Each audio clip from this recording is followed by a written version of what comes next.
Fora de Jogo apresenta 90 mais 3, o teu videocast semanal.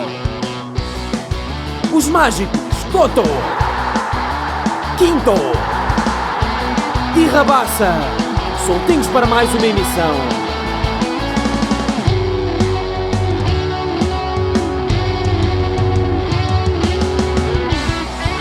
Noventa mais 3. Sejam bem-vindos a mais um episódio de 90 mais 3. Meu nome é Afonso Couto, estou aqui com os mágicos Ricardo Quinteiro e José Rabassa. Hoje sem convidados, os três soltinhos, após uma jornada muito quente deste campeonato português, 28ª jornada. Com 6 jornadas para jogar, o Benfica isolou-se no primeiro lugar, após uma vitória histórica no Dragão. E o Sporting acaba por deixar fugir a vitória em casa frente ao Sporting Clube de Braga e assim colocar-se atrás na corrida pelo título. E por isso vamos começar se calhar pelo jogo de ontem, um jogo, como disse, histórico no futebol português. É apenas a segunda vez que o Benfica marca 4 golos no Dragão. Ricardo, que jogo é que tu viste? Boa noite a todos. Respondendo à tua pergunta, eu acho que disseste é a segunda vez, pelo que apurámos há pouco, o Benfica não marcava 4 golos no Dragão desde 42-43, para terem uma ideia, ainda nem era Dragão, nem sei se ainda, acho que ainda nem era antes. Para termos uma ideia, Pinto Costa tinha 5 anos na altura, portanto já foi mesmo há muito tempo. Mas avançando, em relação ao jogo, acho que foi um jogo completamente atípico face àquilo que estamos habituados a ver num Porto Benfica. O Benfica a entrar a ganhar no jogo, quer dizer, 1-0 logo no primeiro minuto desfaz qualquer tipo de estratégia que Anselmo pudesse ter para o jogo, e depois o jogo foi praticamente de sentido único. O Porto tem algum, não diria ascendente, mas discute o jogo ligeiramente a espaços na primeira parte, entra muito mal na segunda parte, já vinha com 2-0. O Benfica acaba por matar o jogo, ainda tem várias bolas ao poste, podia ter ampliado o jogo, o resultado para outros números. O Porto acaba por reduzir e o Benfica faz o 4-1, mas foi um jogo que acho que até os próprios adeptos do Porto consideram que é um jogo que peca por escasso no resultado, porque se não fosse Diogo Costa, ainda assim, que para mim foi dos melhores em campo, o resultado podia ser outro. Algumas notas muito breves. Posso começar pelo lado positivo do Porto. Diogo Costa, que teve uma afirmação curiosa e digna de capitão, ao dizer que temos de nos calar e focar-nos apenas em trabalhar. Acho que é isso que resta ao Porto, que está a ter uma época muito abaixo das expectativas. Ainda que não fossem assim tão altas, nunca se esperava que no agregado, pelo menos com o Benfica, ficasse 8-2. No caso de André Vilas-Boas está a ser muito difícil para ele também esta transição. Aplicou como medida, creio eu, até os jogadores voltarem a recolher e não irem logo para ter junto das famílias. Isso castigo. O plantel estava em desacordo e pensou em não acatar essa ordem. E o treinador também estava em desacordo, Exato. pelo que me diziam hoje. Pois, ou está em desacordo. Não sei se ainda está em desacordo. Eu acho que o Anselmo vi-me mais preocupado em estar a provar a relva do tapete do Dragão do que propriamente... Por acaso, quando lá fomos, não experimentámos. Por acaso não. Mas é isso, passo-vos a palavra também para a discussão ser mais aberta. Bem, antes de mais agradecer por me terem convidado aqui. Tu estás aí, estás Depois faço espetacular. anos, estou aqui não faço anos, mas tenho este presente de estar aqui no lugar do Mas convidado. está quase. É uma daqui a menos de uma semana. Faz todo sentido, estás em Pandanco Estúdio. Exatamente, foi de propósito. Estás no brand. Exato. Hoje vim vermelho e branco como o Sporting Braga. Eu nem sei por onde é que é de pegar primeiro, se pelo péssimo jogo do Porto, se pelo ótimo jogo do Benfica. Nem sei qual é que teve mais peso no resultado, embora nestas ocasiões acho que nunca se deve retirar o mérito a quem vence, sobretudo num clássico. Mas acho que o Ricardo descreveu muito bem o jogo. O Porto está moribundo, ou demonstrou-se moribundo, porque não reconheço este Porto desde que nasci, que não vejo um Porto deste género. Desde que nasci e desde que o meu conhecimento histórico, mesmo antes de eu nascer, remonta a uma altura em que o Porto estivesse tão mal. Nunca me lembro de ouvir sequer falar de um Porto que esteja em tantas dificuldades como agora. Talvez esse de 42, 42 Talvez estávamos a ver, que era os 4-0, e na primeira volta, pelo que vimos, ficou 12-2 Exato. para o Exato. Benfica. Portanto. O que eu acho é que eu acho que nós também podemos ter tendência a crucificar, já nem digo a estrutura, mas o treinador, porque tem-se manifestado completamente incapaz de dar sequer uma réstia de esperança para o que faltava do campeonato. A esperança é essa que, a meu ver, acabou ontem, refira-se domingo, porque estamos a gravar segunda-feira. Mas quando o André Vilas-Boas demite o Vítor Bruno e contrata o Martin Anselmi, diz: queremos ter possibilidade de ainda lutar pelo título, e com o Vítor Bruno isso já não era possível. Ele disse algo deste género. É possível agora? Pergunto. Acho que não. Acho que não é possível estar pelo terceiro lugar, quanto mais pelo título. Mas o tema é um bocado esse. O que é que o Vítor Bruno fez assim tão mal para pronto, ser despedido de forma tão precoce? É certo que há o 4-1 na Luz, que isso tem sempre impacto no universo esportista. Mas é um 4-1 diferente, não é? E é um 4-1 bastante diferente, a disputar o jogo, também com poucas ideias. Ainda tinha Galeno, ainda tinha Nico. Mas não é o jogo da época. Espera-se do Porto no jogo da época. Em Vilas-Boas disse que era o jogo da época. Durante a semana é isso, é quando ainda por cima dá-se esse ênfase, Claro. a um jogo, e depois a exibição. Se é o jogo da esta. época, o Futebol Clube do Porto tem que jogar como se fosse o jogo da época, e não jogar como se estivesse a jogar para a Taça de Portugal contra uma equipa da 4ª divisão, com todo o respeito. E portanto, eu acho que há aqui esta contradição interna que o próprio André Vilas-Boas ainda não soube resolver, e a estrutura do Porto e até os adeptos do Porto. Ora se admite que isto é uma fase de transição, que vamos passar por dificuldades, mas que vamos até ter um treinador com algum tempo a trabalhar, como seria o Vítor Bruno, por exemplo. Eram essas indicações que o André Vilas-Boas dava no início, quando o Vítor Bruno assumiu, e assumimos que, ok, lutamos sempre para ganhar, mas o título é mais difícil, mas também não é o principal objetivo nesta fase o título. Ou então despedimos treinadores a meio da época, porque afinal lembramos que queremos lutar pelo título, e a seguir a despedi-lo vendemos os nossos melhores jogadores. Eu acho que foi um ato precipitado do É uma André contradição Vilas-Boas e muito pressionado também pelos adeptos, parece-me. É uma contradição própria de um clube grande que está habituado a ganhar e que não concebes períodos de transição em que nem é suposto ganhar. Como é que vês a afirmação de um dos filhos de Sérgio Conceição, o Rodrigo, que disse: ignorado por muitos, lembrado por todos, numa alusão ao seu pai, ao Sérgio? Sim, acho que também como é que eu ia te explicar? Nós há pouco falávamos que o Porto já não estava no seu auge há muito tempo, mas havia fatores que compensavam as dificuldades, e o Sérgio Conceição era talvez o maior fator que compensava as dificuldades. O apelo à raça, ao empenho, a lutar pela camisola. Agora nem isso há. Eu acho que é um pouco isso que falta. A mística também está a ser deixada de fora. E nos jogos vê-se pouca alegria no Porto, vê-se pouca entrega no Porto, vê-se pouca... Até nas bancadas se nota menor fulgor. Este jogo teve bancada cheia, mas temos visto jogos no Dragão que o site está completamente despido, por exemplo. Eu acho também é remontar um pouco a um tempo que eu acho que já não se vai repetir, não é? Conceição deu um alento ao Porto quando o Porto já nem tinha capacidade para lutar, em teoria, por aquilo que conquistou, não é? Não se esperava que o Porto fosse tantas vezes campeão com o pouco investimento que tinha, com as poucas condições que tinha. Intervencionado pelo fair play financeiro na altura. Agora, eu também acho que há um ciclo e o Sérgio Conceição cumpriu esse ciclo e se calhar, enfim, demorará algum tempo até voltar ao foco do Porto, mas que foi um grande treinador quando o Porto conseguia fazer omeletes sem ovos, e agora não consegue fazer sequer limonadas com poucos limões. Eu acho que o problema do Anselmi é que nós já assistimos a isto, ou seja, não é anos zero, mas é entradas de treinadores a meio de uma época que pertencem a um projeto para um clube e que aquele ano é dado como de barato. O Rubén Amorim, por exemplo, já fez isso 2 vezes, ou seja, no Sporting, e depois correu muito bem, e no United, que até agora não está a correr tão bem, mas claramente é um treinador de projeto e não se avizinha que esteja perto da porta de saída sequer, por mais volátil que seja o futebol. E fazendo a analogia para o Porto, eu não vejo isso em Anselmi. Não me parece todo que seja um treinador de projeto ou de futuro. Poderei estar muito enganado. Eu discordo. Mas não, acho que não vejo isso. se é o treinador certo para o projeto, isso é uma questão. Mas que é treinador de projeto, parece-me que sim. Senão não atravessava o Atlântico para ir buscar um treinador. Não, mas também é esse. Ou seja, que é um treinador para o projeto de Vilas-Boas, sem dúvida. Mas será o treinador certo para este projeto? Não me dá indicador nenhum nesse sentido.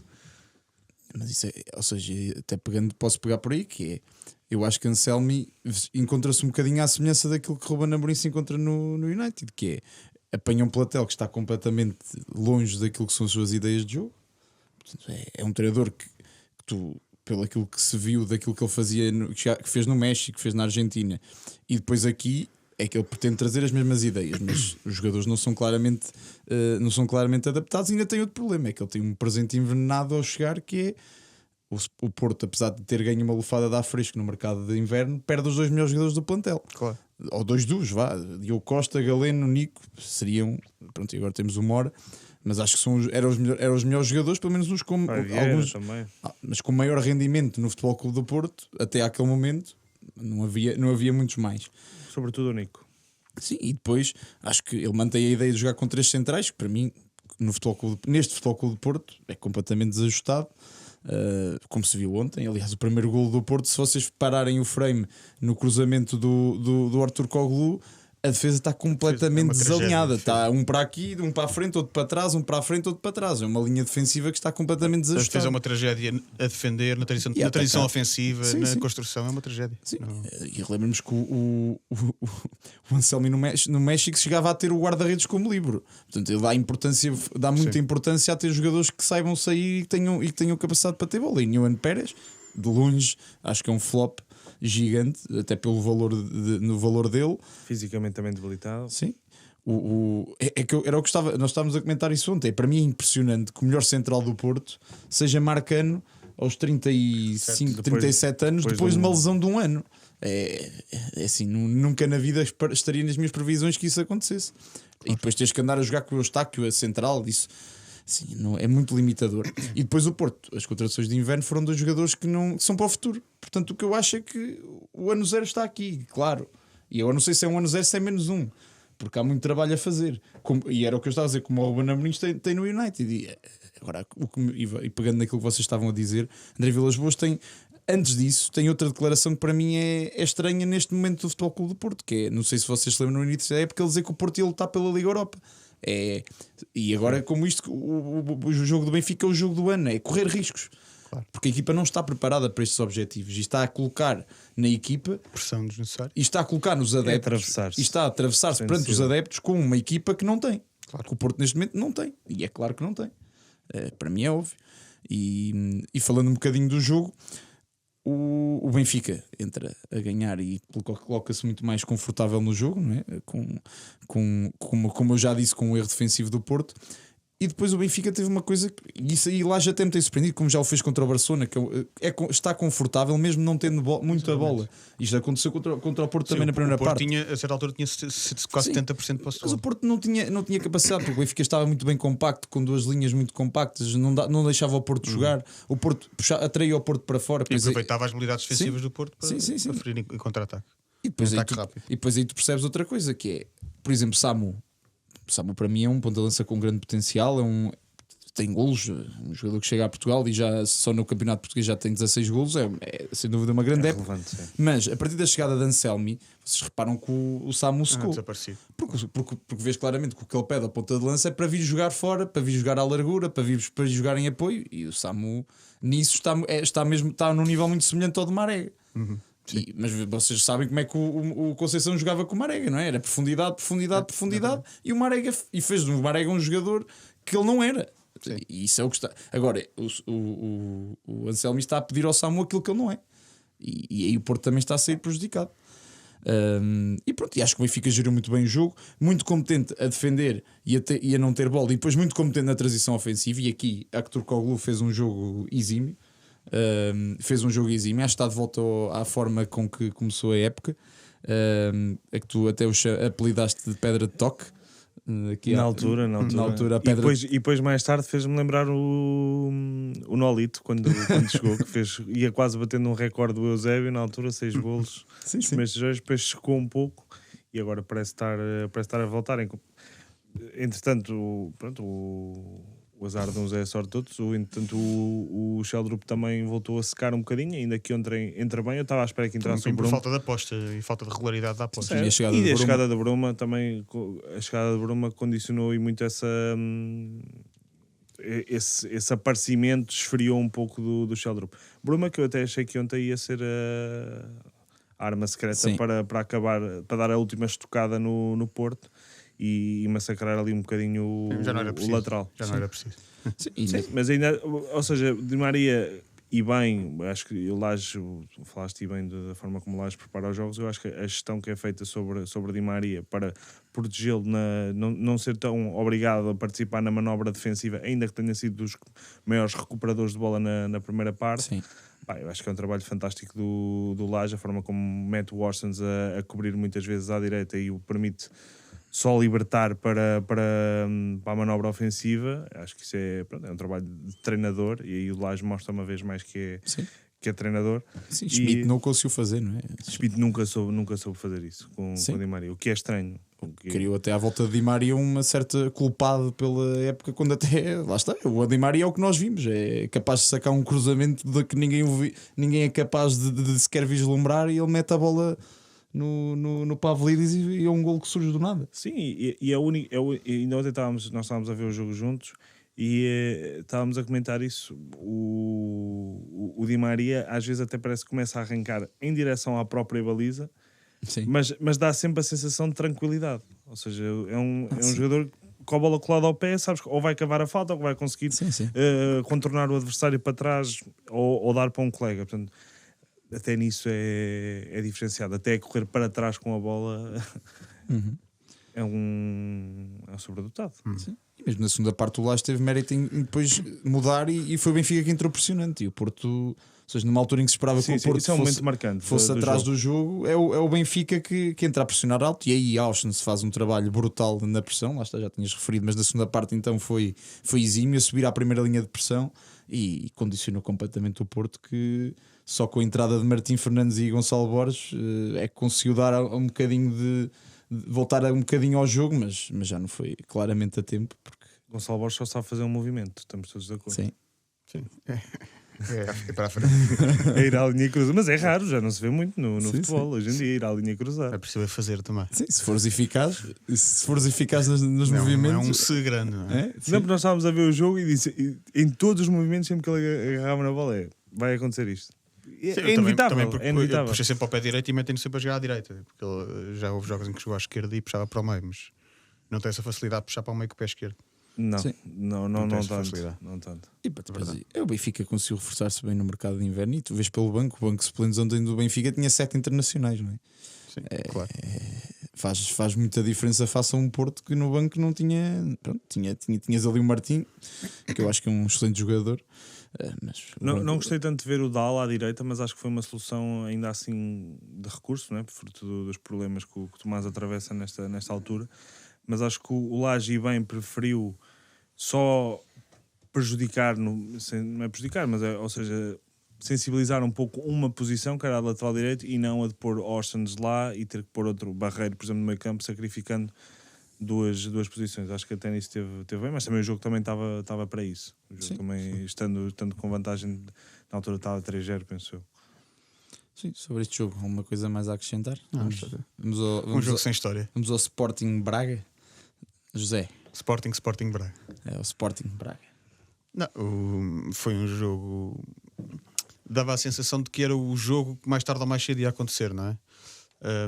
O Sporting parecia aquele aluno que já sabe que vai ter negativa, mas que até vão nos trabalhos durante a semana, mas que no teste final já sabemos que ele vai falhar e que não vai ter uma boa prestação. Eu acho que o Sporting foi tendo um bocadinho a sorte dos jogos ou a sorte do campeonato até este momento. Eu já vinha a falar, desde que o Sporting se deu ao luxo, ou deu ao luxo o Porto de empatar no Dragão quando tinha uma obrigação, e é mesmo assim a obrigação de vencer o jogo, porque este Porto, tanto o Benfica como o Sporting têm a obrigação de vencer este Porto. O Benfica fê-lo com muita categoria, o Sporting nem isso foi capaz de fazer, apanhando-se em vantagem. Portanto, tinha o jogo na mão e deu-se ao luxo de nem conseguir ganhar este Porto. E também teve um período com muitas lesões, e não são lesões de sumenos, são lesões de jogadores titularíssimos, e jogadores como o Rui Borges até certo ponto disse, chegou a ter 7 jogadores campeões lesionados, mas a certo ponto também é uma escolha própria, não é? Portanto, ninguém escolhe quem é que se lesiona e quando e por quanto tempo, mas todos escolhemos se nos dispomos a ter reforços para compensar as ausências ou não. E o Sporting escolheu, Mas o Varandas disse isso na entrevista. e é uma opção respeitável. Ou seja, Deliberadamente. eu prefiro não colocar em risco o futuro e a sustentabilidade financeira do Sporting para 6 meses ou para 3 meses. Tudo bem, é perfeitamente respeitável, mas esta consequência é natural. Portanto, uma coisa é o Benfica, que por 6 milhões vai buscar o Bruma, que é um jogador decisivo, ou mesmo quando não é decisivo, é um jogador bastante útil e muito competente. O Sporting, pelo mesmo valor, vai buscar o Biel, que mal jogou.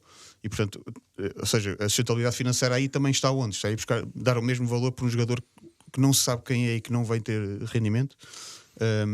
Quando seria melhor privilegiar o reforço E abdica de Edwards. o reforço do meio campo, para não ter que jogar com o Alexandre Brito, Felicíssimo, Cauã, que são todos jogadores do Ricardo Sub-23, Ricardo Gaia até que já jogou médio centro. Há aqui uma série de incoerências que não se justificam, e o Sporting não pode continuar, é um pouco o que eu acho que tem acontecido, não pode continuar a querer ser campeão e fazer uma equipa de quem quer ganhar o troféu 5 violinos, não é? Com sorte. Eu acho que é uma equipa sem estofo de campeão. Já disse, eu tenho vindo a dizer isto desde janeiro, mas depois sou acusado de sonsice, de ser irrealista, mas eu acho que sou ser bastante mais realista do que tenho visto. O Sporting é um falso candidato a campeão desde janeiro, a meu ver. Não tem estofo, não tem equipa e não tem... Por tudo aconteceu, ou seja, o Sporting também é um pouco alheio a algumas coisas que aconteceram. A saída do Ruben Amorim, é tudo verdade. Mas uma equipa que está quase ininterruptamente em 30 jornadas, 28 jornadas em primeiro lugar, não pode ser um falso candidato a campeão. É ininterruptamente em primeiro lugar, Praticamente, acho que perdeu a liderança a um jogo. mas constantemente em declínio. O Sporting perdeu 8 pontos para o Benfica nas últimas 8 jornadas. Mas e portanto, também foi perdendo. Numa fase decisiva da época. Aí é que se vê o estofo de campeão ou não. Aí é que se vê. Numa altura decisiva também perde com o Braga em casa em janeiro, perde com o Sporting em Alvalade e vai perder ao Casa Pia fora. Ou seja, sim, também, nós já assistimos que este campeonato tem sido altamente irregular por parte das equipas. Ou seja, não há, se formos por aí, não há ninguém com um estofo de campeão. Nesta fase decisiva, que eu considero que é o último terço do campeonato, o Sporting tem estado constantemente em declínio exibicional e em declínio dos próprios pontos. O Sporting foi com 6 pontos ao Dragão, neste momento está a 2 pontos do Benfica. 6 pontos de vantagem ao Dragão em relação ao Benfica, neste momento está a 2 pontos do Benfica. Num jogo, mais uma vez, teve o jogo na mão, em casa.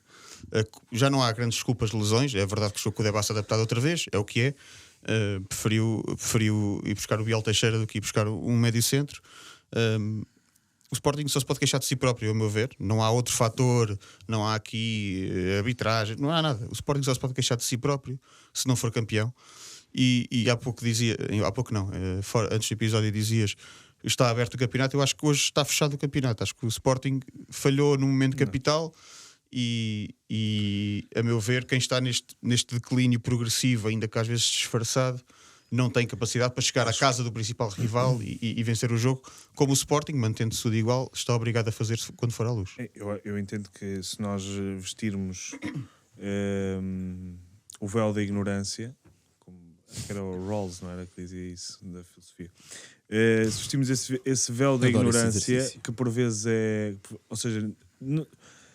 Claro que nós temos um histórico, acompanhamos futebol e o português desde sempre e, portanto, isso também nos induz a alguns raciocínios. Mas se nos tornarmos um inglês qualquer a observar isto ou adotarmos esse tal véu da ignorância, percebemos claramente que o campeonato está em aberto. Como é lógico que está em aberto. Se há uma jornada atrás o Benfica precisava de ganhar ao Sporting em casa para ser campeão e ainda se ficasse 1-0 ainda dependendo de outros fatores, hoje o Sporting precisa de ganhar na Luz e com um calendário mais facilitado até ao jogo da Luz. Isso é que eu não concordo. Porque o Benfica tem que ir jogar ao Vitória em Guimarães, o Sporting tem que ir jogar aos Açores, tem que receber o Sporting em casa e tem que acabar com o Braga que ainda hoje tirou pontos em Alvalade e que já ganhou ao Benfica inclusivamente na Luz esta época. Portanto, acho que é uma falácia dizermos que o campeonato não está aberto. Claramente está em aberto.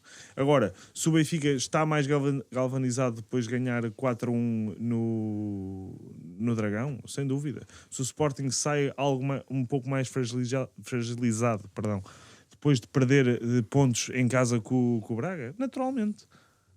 Mas este campeonato tem sido a prova, já teve, o Sport já teve mais 6, já esteve aos mesmos, voltou a ter mais 4 ou 6 e voltou a perder e agora está a 2. Ou seja, Sim, isto mas tem sido um ioiô autêntico, este campeonato. Portanto, o campeonato seria uma falácia, um erro autêntico nós dizemos que o campeonato não está em aberto quando o calendário é o que é, quando estão separados por 2 pontos e quando ainda se vão cruzar. Sim, mas, Parece-me óbvio. mas lá está, se quisermos usar a analogia do véu da ignorância, nós não podemos tirar fotografias isoladas de cada jornada e de cada momento. O Sporting está em declínio e não é por ganhar ao Estoril que deixa de estar em declínio, não é por ganhar, não sei quem ganhou agora, ao Rio Ave que deixa de estar em declínio. O Sporting está em declínio exibicional. Certo, mas são 6 finais, Não, não é só o que se repara, joga. Mas repara, É ganhar ou não ganhar. mas repara, o Sporting para refrescar o meio campo, porque precisava de facto hoje de refrescar o meio campo, entrou o Eduardo felicíssimo. Certo, tudo certo. Se lesiona o Trincão, quem joga ali?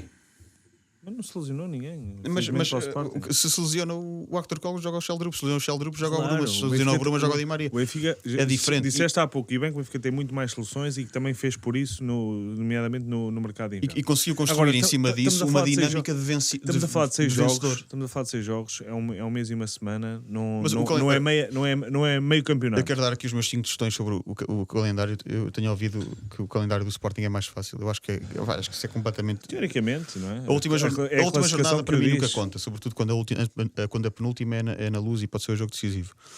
Eu nunca vi uma equipa que precisasse ganhar na última jornada para ser campeão e perdesse ou empatasse. Nunca vi, não me lembro. Olha, o Porto num campeonato muito parecido a este, em 2004-2005, precisa de ganhar para poder lutar para ser campeão. Aí estavam os três, estava Sporting, Benfica e Porto. Certo, mas o Porto perde E em o casa Braga com a pode- Académica. O Braga pode estar a lutar com o Porto pelo Mas terceiro eu lugar. excluiria a última jornada. E tanto que o Benfica vai a Braga como o Sporting recebe aqui o Vitória de Guimarães, portanto, que são 2 jogos difíceis. O Benfica vai ao Vitória também, o Sporting vai aos Açores. E depois tem o jogo na Luz. dificílimo. E depois tem o jogo na Luz, não é um jogo em Alvalade. É como eu disse, para passar aqui a palavra ao Afonso. Só um parênteses, o Benfica altamente galvanizado na primeira volta vai perder a Alvalade. Mas não estava galvanizado e com soluções como está agora. Não, A meu mas ver. estava galvanizado, vinha numa senda de vitórias, o Sporting vinha de um período altamente instável. Mas tem com chicotada várias psicológica derrotas que ajuda. Agora a chicotada psicológica está a ser o inverso. com várias insucessos por parte do João Pereira, e chegou o Rui Borges e venceu. Eu bem. acho que se eu tivesse que apostar, e por causa até já apostei na Betana, como é lógico, o Benfica será campeão e o Bruno Lage arrisca-se, entrando com um patinho feio, arrisca-se a ganhar um triplete numa época altamente improvável. Completamente, O futebol também é isto, também tem estas coisas bonitas, temos que aproveitar. E com a história dos áudios pelo meio, e com o confronto com os adeptos, e com a instabilidade diretiva que o Benfica E com aquele vive sotaque desde o anasalado, início, tudo a ajudar. Exatamente. com o despedimento de um treinador, não é? Depois de uma chicotada psicológica. Portanto, mas até por isso, onde os 3 já tiveram chicotadas psicológicas, até por isso é um ano completamente atípico. Sim, exatamente. O Carvalhal está desde o início, não está? Não. Não, foi o Daniel. E foi o Daniel, foi só o Daniel, certo. Foi o Daniel. Sim, é assim, dizer que eu concordo que o campeonato não está em aberto. Agora, a minha impressão é que o Sporting hoje perdeu a sua última vida. No sentido em que acho que a margem de erro do Sporting é 0 neste momento. Porque depende que o Benfica tropece. Não. Ou de ir à Luz Contra ganhar, si, contra ou de si, ir à Luz ganhar. Ou seja, mas esse é o cenário. Esse é um cenário. si, É um depende cenário. de si, isso é Sim, claro. isso depende de si. Mas ainda assim, ir ganhar à Luz é sempre complicado. Sobretudo para o Sporting, que na Luz nunca foi fácil para o Sporting impor-se na Luz. Por isso acho que o Sporting hoje perde a última vida, ou seja, a margem de erro que tinha para perder pontos. Mas repara, o Benfica anda nisso há meses e meses, sem vida nenhuma. Mas agora Somos estamos presos- com 6 até jogos. por Mas isso. estamos com 6 jogos. Mas até por isso se vê uma diferença de estofo. Há um campeão, não é só o que joga melhor. O campeão é preciso ter mentalidade de campeão, capacidade para aguentar a pressão. O ano passado, o Sporting, quer fosse a Luz, quer fosse ao Dragão, dizia: o Sporting vai ganhar. Se não ganhar, será por alguma circunstância, mas quase certeza que vai ganhar. Neste momento é uma incógnita se o Sporting entra em campo e será que ganha, será que perde, será que empata? Não é? É o que eu sinto cada vez que vejo o Sporting a jogar e cada vez que vejo o Benfica a jogar. Eu não estou tão convencido disso. Eu vejo o Benfica, eu vi o Acho que Benfica, não é tão eu vejo o Benfica ir ao fatalista Dragão como e sei: o tantas- Benfica vai ganhar. Sim, Pá, mas, posso por me enganar. exemplo, no jogo anterior o Benfica teve dificuldades com o Farense. Imensas. Eu acho que não é tão líquido assim. Eu acho que Até porque o Benfica não está a produzir um futebol assim eu tão acho espetacular. que está Mas em está aberto. um futebol competente. Eu acho que está em aberto. Agora, acho que o Sporting perdeu a última margem de erro. Ou seja, é a última margem de erro. Isto para mim é claro. Sim, também Ou seja, acho. é claro, o Sporting não pode neste momento perder mais pontos se quer ser campeão. Mas o Benfica também não ganhou propriamente uma margem de erro com isto. Portanto, a 2 pontos. Continuar a ter um empate de margem de erro. Não. Ou mesmo uma derrota, e mesmo uma derrota Não. ganhando ao Sporting em casa, continua a ter margem para perder Não, o mas jogo. aí está igual ao Sporting. O Sporting também Pronto, está a uma mas- distância de uma vitória. Mas o Sporting- Benfica, mas o Benfica não pode empatar porque em caso de empate, ou seja, em caso de haver o mesmo número de pontos. Não, mas ou seja, o Benfica e pode eles perder um empatarem- jogo e ganhar ao Sporting e ser campeão. Claro. Pronto, é isto que eu estou a dizer. Ou seja, pode ganhar tudo, menos contra o Sporting, em se 6 empatar jogos, contra o Sporting. em 6 jogos o Benfica tem um jogo que pode perder e mesmo assim ser campeão. É isso que eu estou a dizer. Em 6 jogos é pouca coisa. É isto que eu acho que está em aberto, claramente, sem dúvida nenhuma. Agora, acho que o Rui Pode Borges... perder não contra o Sporting. Sim, exatamente. Pode perder um jogo que não contra o Sporting. Exato. Acho que o Sporting do Rui Borges foi sobrevivendo, como vocês já aqui falaram, foi sobrevivendo às inúmeras lesões e acho que nenhum treinador tem culpa. É muito difícil trabalhar neste contexto. Agora a questão é, eu acho que o Rui Borges, para já, acho que é um treinador demasiado conservador para uma equipa grande. A minha ideia que me está a passar do Rui Borges é essa. E depois acho interessante que ele, interessante e até é lógico que ele tenha percebido aquilo que se calhar João Pereira não percebeu logo quando assumiu o Sporting, é que voltar ao sistema de Ruben Amorim, voltou ao 3-4-3, o Sporting volta a jogar em 3-4-3, onde se sente mais confortável. Obviamente não é o Sporting de Ruben Amorim, está muito longe disso. Em termos ofensivos as dinâmicas não são as mesmas, mesmo o próprio trabalho a nível da linha defensiva não é o mesmo, mas Rui Borges conseguiu perceber que perante tudo o que estava a passar com a equipa, se calhar o melhor era voltar à zona de conforto. No entanto, há aspectos que eu acho clarividentes de que Rui Borges é um treinador conservador, e até posso pegar no último jogo do Sporting, não este do Braga, mas o jogo com o Estrela da Amadora, em que ele entra em campo com 7 defesas. O Sporting entrou em campo com 7 defesas em campo, 2 no meio campo, os 2 alas eram defensivos, era o Mateus Reis e o Fresneda, e mais os 3 centrais. E É 3 centrais, os 2 alas. os 3 centrais, 2 alas e os 2 Debassi. gajos no meio campo, que é o Felicíssimo e o Debassi. Portanto, 7 defesas contra o Estrela da Amadora.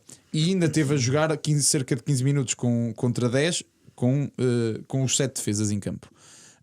Por isso há aqui, e depois todos os outros jogos em que o Sporting nas segundas partes entra de uma forma extremamente conservadora, o que aconteceu hoje mais uma vez.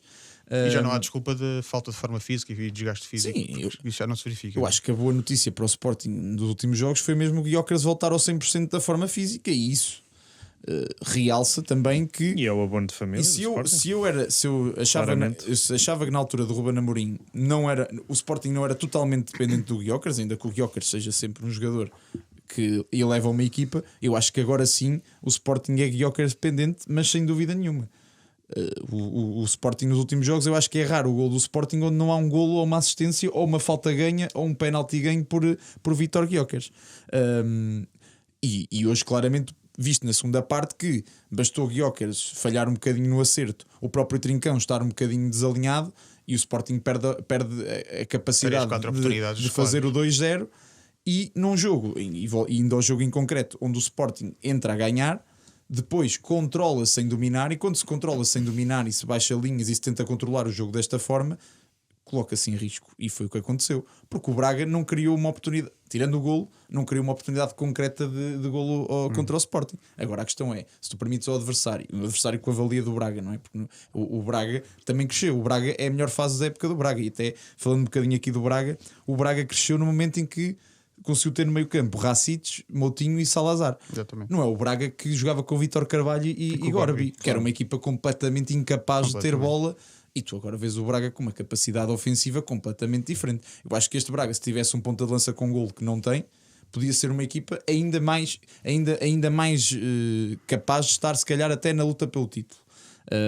E também muito por culpa daquilo que eu referi, de não ter o meio campo que agora tem. Aliás, vês que o Braga não sentiu em nada a falta do Bruma, e o Bruma era um jogador importantíssimo no Braga. Portanto, vês que o Braga tem uma equipa competente, e o Braga hoje conseguiu controlar o Sporting em certos aspectos, nomeadamente na largura. O Sporting acabou por ser inteligente, e há aqui várias coisas.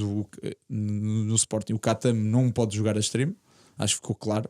O Katam tem claras dificuldades a jogar a extremo. Aliás, a primeira vez que eu me recordo de ver foi quando o Ruben Amorim o colocou contra o PSV, lá em que ele recebe de costas, perde a bola e é gol do PSV. Exatamente. Hoje foi isto todas as vezes Foi que, 5 ou 6 que vezes Jenny seguidas. Kata me recebeu a bola de costas. Exatamente. Portanto, é um jogador muito limitado neste aspecto, é um jogador que é bom de frente para o jogo. E se calhar o mal menor é jogar com o Kenda à esquerda, onde o Kenda não rende tanto, o Maxi, mas, ou o próprio ou o Maxi. próprio Maxi Araújo jogar à frente. Mas é claramente um jogador que a extremo não acaba por ser um Não jogador rende. que não rende. Claramente. E acho que é isso. Já falaste da substituição de Ebas felicíssimo, não foi feliz, não foi uma substituição E feliz. depois ver a equipa a sofrer fisicamente até, e só se lembra de meter seja que for o Arder, fosse o Santos Justo, após o gol aos 90 minutos. E agora também a dizer que o Arder deu pouco ou nada à equipa. Eu se jogar 5 minutos também vou jogar. Eu já Não jogo teve pouco. oportunidade. Se eu jogar 5 minutos vou dar ainda menos, não é? Ainda para mais, um jogador demora sempre 3, 4 minutos a aumentar-se ao jogo, a adquirir No ritmo, mínimo. a aquecer. Quer dizer, não percebo depois vir criticar um jogador em conferência de imprensa, então acho abismal. Eu acho que, e o Rui Borges hoje disse também na conferência de imprensa, do pouco que eu consegui ver antes de começarmos, que garanto-vos, ou disse, podem acreditar que a equipa tem estofo para ser campeão. Eu acho que o Rui Borges não tem estofo para ser campeão. Não tem. E é natural que não tenha, nunca foi campeão. Fez um percurso ascendente com muito mérito. É um treinador com potencial, com boas ideias, parece ter ótima relação com os jogadores por onde passa. Todos dizem bem do Rui Borges. É preciso um bocadinho mais para ser treinador de um grande e ser campeão num grande. É preciso um bocadinho mais de capacidade de leitura de jogo, é preciso um bocadinho mais, talvez, de capacidade de motivar a equipa, de liderar a equipa. Acho que o Rui Borges tem algumas falhas, e tu evidenciaste aqui algumas, que não permitem ser um treinador para ser campeão, sobretudo quando entrou uma conjuntura desfavorável como entrou e como tem vivido, infelizmente, no Sporting, com tantas lesões e mudança de treinador e enfim, alguma instabilidade. Muito tem feito ele também. Bem, vamos ao jogo.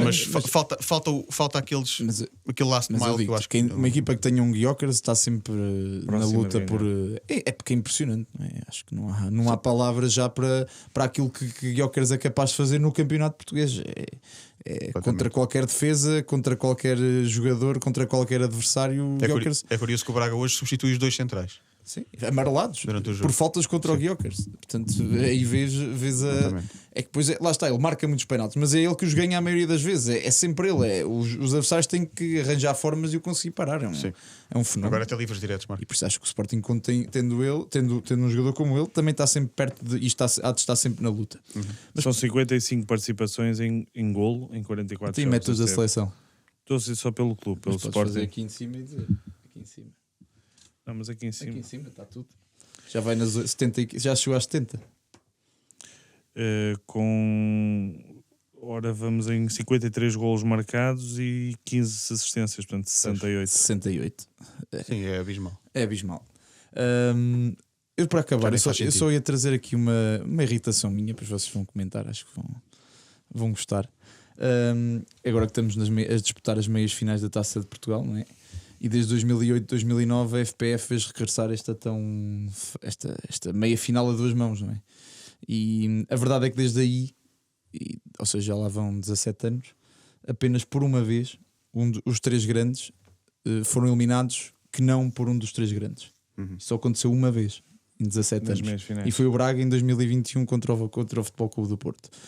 Portanto, eu acho que isto, e agora a propósito deste Tirsense-Benfica, acho que uma competição como a Taça de Portugal, em que se devia privilegiar a festa de futebol e o facto de ser uma competição entre equipas desde a distrital até à primeira divisão, acho que não faz sentido nenhum mantermos este modelo em que temos uma meia final a duas mãos, onde praticamente estamos a barrar a chegada de uma equipa de um escalão inferior, ou até do próprio escalão principal à final da Taça de Portugal. Acho que isso é uma medida que tem que ser claramente voltar para trás, porque a Federação tem que olhar para isto de uma forma, ou seja, a Federação não tem que olhar para a Taça de Portugal como mais um veículo para criar mais desequilíbrios no futebol português, que já estamos cheios dele. Deixa de ser a festa da taça. É isso? Mas acho que aí o racional é simples, é uma questão de direitos televisivos, é uma questão de gerar mais receita e é uma questão de querer ter O mesmo acontece na Taça da Liga, não é? pelo menos os três grandes, um dos três grandes, no mínimo, na final. Que vamos ver se este ano é no Jamor, ao que tudo indica 90, aquilo foi em 96, portanto 29 anos depois haverá um derby de Lisboa na final. Depois do fatídico caso do Very Light, portanto Portanto, não é que tudo indica que não seja no Jamor, mas muito Há possibilidade de não ser. é bastante possível que não aconteça no Jamor. E deixa-me só dizer que era essa uma das medidas. Outra medida que eu aplicaria na Taça de Portugal e que para mim também devia ser para ontem era que em todas as eliminatórias até à final, sempre que uma equipa de uma divisão inferior Jogava joga em com uma casa. de uma equipa de divisão superior, tem que jogar em casa. Sim, claro. Tem que jogar em casa. Não faz sentido termos um Amarante a vir jogar contra o Sporting nos 16 avos de final em Alvalade. Exatamente. Ou um Lusitano de Évora nos 8avos de final e jogar a Braga como foi este ano. E mesmo agora o Tirsense jogar em 2 mãos contra o Benfica, não percebo. Acho que Ou seja, em casa, mas quando não têm condições para receber num e estádio depois adequado, essa, nas proximidades. o que é que são condições? Não é? Tu vais a Inglaterra, que é o expoente máximo do espetáculo e das transmissões televisivas de topo, e tu vês equipas, o Liverpool aí jogar sob precisão a um estádio de quarta 8ª divisão. Ok, é um estádio modesto que até tem melhores condições que alguns estádios portugueses, mas é um relevado sintético como aqueles onde eu, tu e muita gente jogou quando era. Sim. Jogou quando era... E quando a final é no Jamor, num estádio que tem muito poucas Sim, condições. É isso. Claro, exatamente. Acho que privilegia-se pouco espetáculo e assim encerramos este episódio. Muito Obrigado aos dois, obrigado à Eu que RFM. agradeço. Espero que tenham gostado e não percam até à próxima semana. Sigam-nos em fora.de.jogo, like e subscribe. É isso. Até para a semana. Um Obrigado. abraço. Obrigado. 90 mais 3 é a bola a girar, o quinto o Couto a cruzar e o Rabassa a converter. 90 mais 3 indivíduos sensatos, soltinhos e pacatos até o clima ferver. E à medida que a semana nos vai dando muita trama, é o fora de jogo que está no 90 mais 3. Só grandes músicas.